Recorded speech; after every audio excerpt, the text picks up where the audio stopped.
नमस्ते दोस्तों, कैसे हो आप सभी। दोस्तों एक न्यू वीडियो में आप सभी का स्वागत है।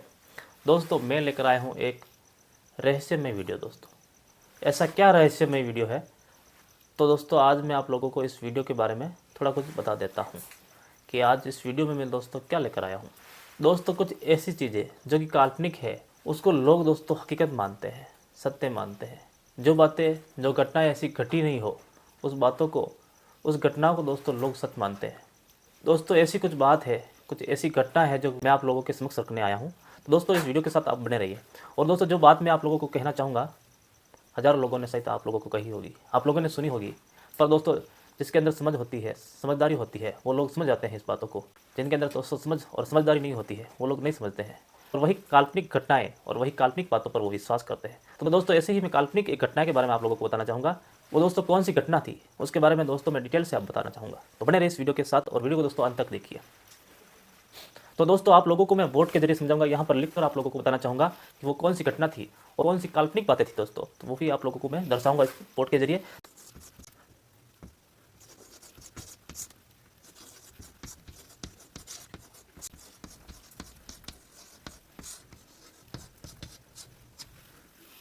तो दोस्तों आप लोग समझ गए होंगे कि मैंने क्या लिखा। और मेरा दोस्तों आज काल्पनिक बात का जो मुख्य कारण है वो दोस्तों ये है, हाथी का सिर गणेश के सर क्यों। आप लोग समझ गए होंगे कि जो हाथी का सर था वो गणेश को क्यों लगाया गया था। क्या दोस्तों, क्या वाकई में यह सच्ची घटना है? क्या आप लोग इस पर विश्वास करते हैं? अगर करते हो तो किस तरह से करते हो? क्या वाकई में पुराने ज़माने में ऐसा होता होगा? किसी पशु का सिर काट कर किसी नर के सर पर लगा दिया जाता है या नर के बॉडी पर दोस्तों लगा दिया जाता है। और ऐसी टेक्नोलॉजी दोस्तों कहाँ थी पहले? दोस्तों आप लोग खुद सोचिए और विचार कीजिए। हमारा भारत में जब हम इतिहास पढ़ते हैं तो हमारे भारत देश में धीरे धीरे लोगों के अंदर समझ आया, टेक्नोलॉजी बढ़ी आगे, रेलगाड़ी बनी, साइकिल बनी, फिर धीरे धीरे बिजली का आविष्कार हुआ दोस्तों, तो इलेक्ट्रिक सामान बने। इसी तरह आप लोग देखते हो। तो फिर ये जो बात हम बोलते हैं कि हाथी का सिर गणेश के सर, तो दोस्तों ये सर्जरी थी पहले युगों में। क्या दोस्तों ऐसा वाकई में पहले हुआ था? कैसे किसी ने कैसे कैसे किसी ने हाथी का सर काटकर नर के मस्तिष्क पर दोस्तों हाथी का सर लगा दिया, यानी कि नर का धड़ पर पशु का सर लगाया। किस तरह से लगाया होगा? और दोस्तों इसमें बारीकी से अगर हम पढ़ेंगे, सोचेंगे, तो बहुत इसमें विचार भी आते हैं। जैसे कि दोस्तों एक किसी व्यक्ति और किसी पशु का अगर सर काट दिया जाए तो उनकी जो नाड़ियाँ हैं वो सब कट जाती है, और जो हड्डी होती है, गले की जो हड्डी होती है, वो भी आसानी से वहाँ से कट जाती है। यानी कि दोस्तों उसमें कोई जोड़ने जैसा कोई प्रयास ऐसा नहीं रहा होगा, और उस नसों को, उस नाड़ियों को किस तरह से जोड़ा होगा। और दोस्तों अगर कोई जोड़ भी दे, कोई समझदार व्यक्ति हो या कोई ज्ञानदार व्यक्ति हो, तो वो अगर जोड़ने का प्रयास करे, तो दोस्तों आप लोगों को बताता हूँ कि इंसानों के अंदर और पशुओं के अंदर जो नाड़ियाँ हैं उनका बदलाव देखने को मिलता है। जैसे दोस्तों नाड़ियाँ जो होती है शरीर से मस्तिष्क पर और जोड़ती है, तो वो अलग अलग प्रकार की नाड़ियाँ होती है, और पशु और नरों में दोस्तों भिन्नता होती है। ये बात आप बिल्कुल समझ जाइए। मैंने दोस्तों बारीकी से तो नहीं देखा है कि कितनी नाड़ियाँ होती है, जब शरीर से मस्तिष्क में दोस्तों अटैच होने पर कितनी नाड़ियाँ होती है, पर दोस्तों इसमें पशु और नरों में दोस्तों कुछ तो भिन्नता जरूर रहती होगी।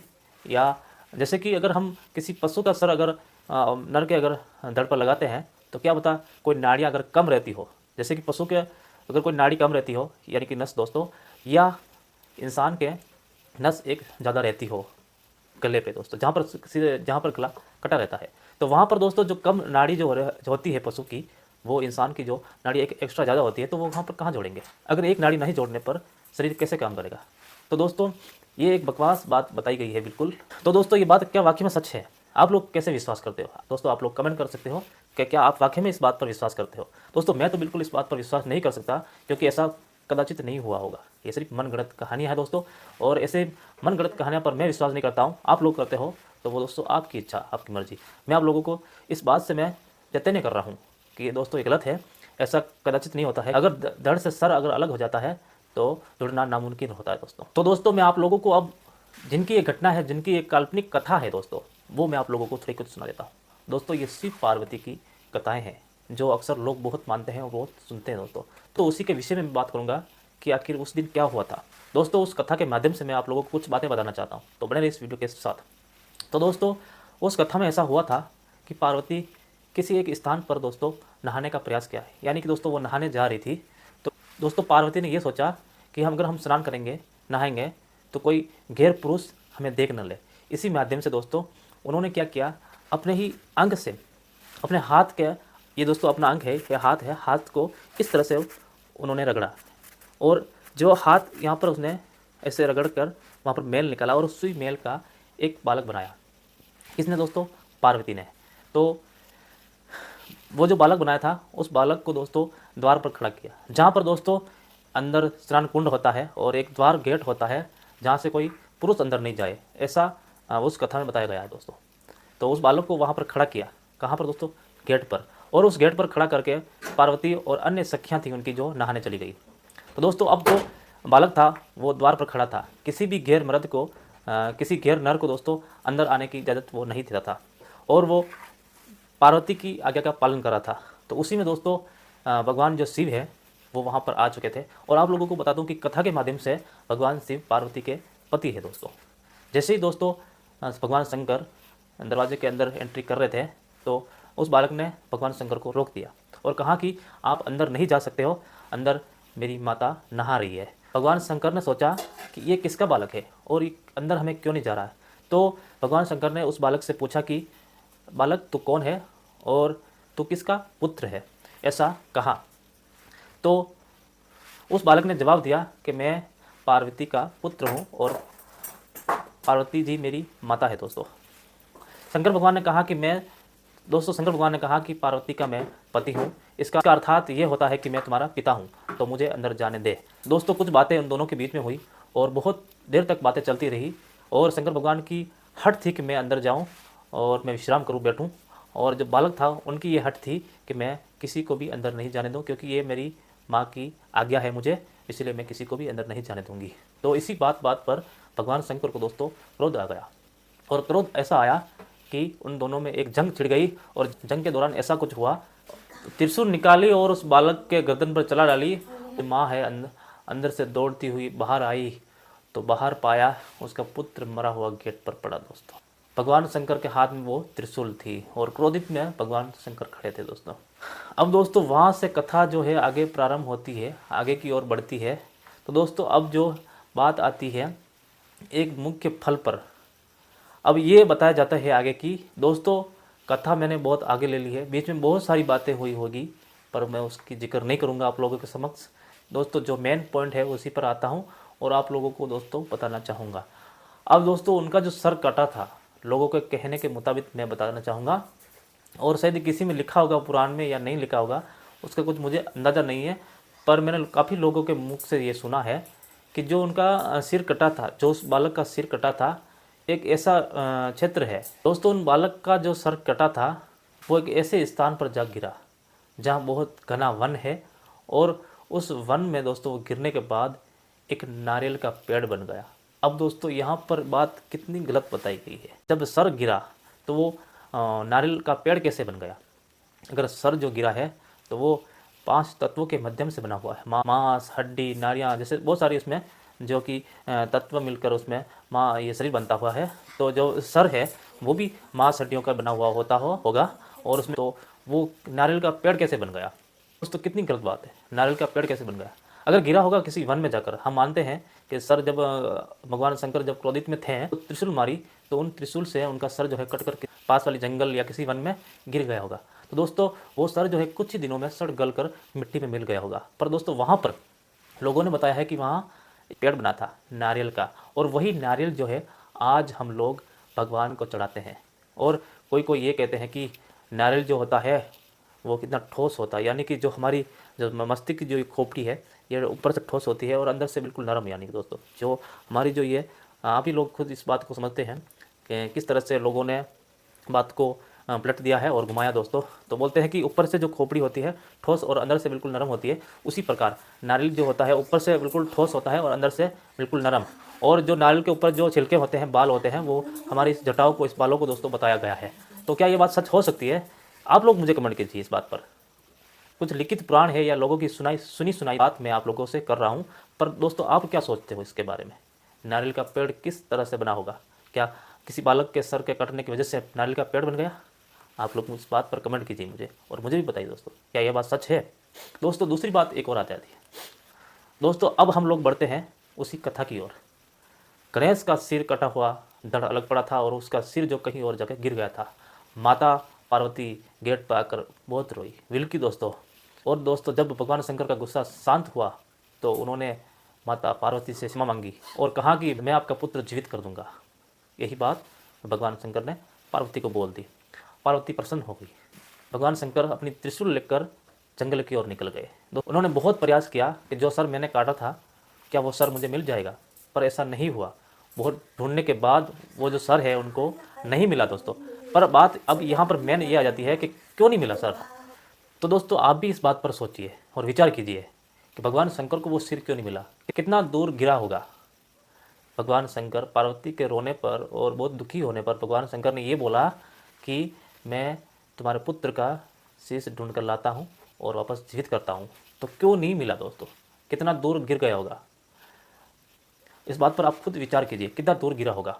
ये काल्पनिक बातें हैं या नहीं दोस्तों। फिर वहाँ से भगवान शंकर निकल जाते हैं वो सिर दोस्तों ढूंढने के लिए। तो वो सिर तो उनको नहीं मिलता है और आगे जाता है दोस्तों हाथियों का झुंड, और उसमें से दोस्तों एक छोटा सा बच्चा दिख गया भगवान शंकर को। किसका दोस्तों, हथनी का छोटा एक बच्चा दिख गया। तो भगवान ने सोचा कि वो जो शीश था वो तो नहीं मिला नहीं है मुझे, क्यों ना दोस्तों इस हाथी के बच्चे का सिर काट कर ले जाते हैं और उस बालक के धड़ पर लगा देते हैं। तो उन्होंने ऐसा ही किया और एक बार दोस्तों वहाँ पर किया उन्होंने दोस्तों, उस बच्चे की गर्दन काट ली, हाथी के बच्चे की गर्दन काट दी और वही गर्दन उठा कर ले आए और सीधा उस बालक के मस्तिष्क पे दोस्तों जोड़ दिया। यानी कि दोस्तों जो शरीर पड़ा था, जो धड़ पड़ा था, उसके ऊपर उन्होंने जोड़ दिया। दोस्तों किस तरह से जोड़ा होगा, क्या भैया बात सच हो सकती है। कितना प्रयास किया होगा उस सर को जोड़ने के लिए, कितना दिन लगा होगा उन सर को जोड़ने के लिए। क्या आपको ऐसा वेदों में या किसी पुराणों में मिलता है कि कितना समय लगा होगा उसमें। दोस्तों मानते हैं कि बातें जो है कथा में बताई गई है वो लोगों को ये लगता है कि बातें बिल्कुल सत्य है, पर दोस्तों प्राण जो है दोस्तों किसी की गर्दन कट जाने के बाद प्राण कितने समय तक रुकता है, आप लोग खुद इस बात पर गौर कीजिए। कितना 5 मिनट या 10 मिनट दोस्तों, या 20 या आधा घंटा। तो भगवान शंकर ने तो बहुत प्रयास किया वहाँ पर, उस सिर को पहले ढूंढा गया, वो नहीं मिला। फिर वो जंगल की ओर बढ़े दोस्तों, फिर हाथी का झुंड मिला और वहाँ ने उन्होंने विचार किया दोस्तों। तो कितना टाइम लगा होगा। और इतने टाइम में दोस्तों जो बालक का धड़ पड़ा था उसमें से काफ़ी सारे रक्त निकल गए होंगे। तो वो रक्त कहाँ से लाए होंगे वापस।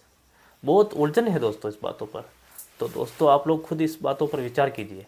दोस्तों आप मुझे इस बात पर कमेंट कीजिए, क्या ये बातें सच हो सकती है। दोस्तों मैं तो आप लोगों से यही कहूँगा कि बातें काल्पनिक है और ये जो घटनाएं हैं ये भी काल्पनिक है, ये कोई बात सच नहीं हो सकती है। दोस्तों इस बातों को कहीं और से कहीं और तक ढकेला जाता है, बाकी ये बातें बिल्कुल सच नहीं हो सकती है। दोस्तों जिस तरह से ये घटनाएं बता रखी है और ये घटनाएं कितनी भयंकर है दोस्तों, और इस बातों को बिल्कुल सरल भाषा में दोस्तों ये बातों को कह देते हैं कि ऐसा उस समय हुआ था। पर दोस्तों क्या असल में ऐसा हुआ होगा, मुझे नहीं लगता कि ऐसा कुछ हुआ होगा दोस्तों। तो दोस्तों इसमें एक मुख्य बात और आ जाती है कि लोग कहते हैं कि किसी की हत्या करने पर पाप लगता है।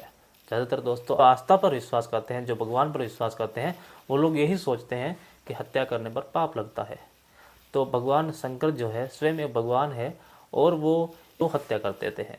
पहली हत्या दोस्तों एक बालक जो खड़ा था द्वार पर उनकी गर्दन काटते हैं, और दूसरी दोस्तों हत्या जो कि एक पशु की हत्या करते हैं, जंगल में जाकर हाथनी के बच्चे की जो हत्या करते हैं उनका सिर काटते हैं।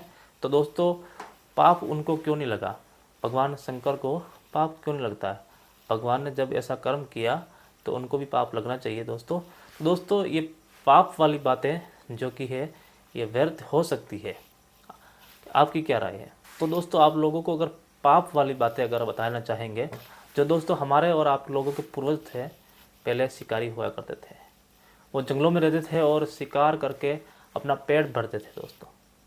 कोई फल खा लेता था, कोई किसी जानवर को मार के खाता था दोस्तों, और कोई ऐसा भी था जो कि मरा हुआ जानवर को पड़ा देखकर उस पर टूट पड़ते थे और उसे भी खा लेते थे दोस्तों। इस तरह का मंजर पहले रहता होगा हमारे पूर्वजों का दोस्तों। तो क्या उनको पाप नहीं लगा? अगर उनको पाप लग गया होता तो हम और ये आप लोग नहीं होते, ये दुनिया नहीं होती दोस्तों। तो दोस्तों क्या है ना कि ऐसी मनगढ़ंत कहानियाँ जो है बहुत चल रही है, तो शायद आप लोग इस बातों पर विश्वास ना करें तो अच्छा रहेगा। और जो सच है उसी सच को आप लोग समझें। और तो दोस्तों ऐसे न्यू वीडियो मैं आप लोगों तक पहुंचाता हूं, तो प्लीज़ दोस्तों मेरे इस चैनल को दोस्तों आप लोग सपोर्ट कीजिए। तो दोस्तों मैं ऐसे कुछ धकड़ और ख़तरनाक वीडियो जो है आप लोगों तक पहुंचाऊंगा। और दोस्तों ऐसे कुछ रहस्यमय जो घटनाएं हैं, जो बातें हैं दोस्तों, उसका पर्दाफाश भी मैं आप लोगों के समक्ष करूंगा। और जो सच्ची घटना है दोस्तों वो आप लोगों को मैं ज़रूर बताऊँगा। तो दोस्तों आप लोगों को ये वीडियो कैसा लगा? अगर वीडियो अच्छा लगा हो तो एक लाइक बनता है दोस्तों, और एक लाइक कीजिए और हमारे चैनल को दोस्तों सब्सक्राइब कर दीजिए। तो मिलेंगे किसी और वीडियो में, तब तक के लिए नमस्कार।